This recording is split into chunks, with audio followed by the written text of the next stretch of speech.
Hello guys, আজকে আমরা এসেছি টাওয়ার।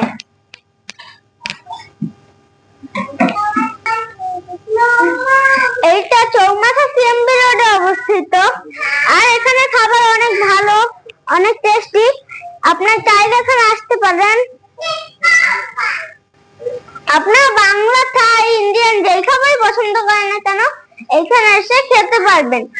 আর এই খাবারগুলো অনেক মজাও হবে। এখানে খাবার আপনি এখানে ভিতরে দেখতেই পাচ্ছেন যেখানে টেবিল গুলো এবং কি চেয়ার গুলো কেমন কেমন। আর এটি একটি দোতলা রেস্টুরেন্ট। আর এখানে একটি টিভি আছে। এই যে টাওয়া এখানে লেখা আছে। আপনারা সবাই লাইক করে দিন, সাবস্ক্রাইব করে দিন। আপনাকে কমেন্ট এবং কি শেয়ার করতে ভুলবেন না। Bye bye.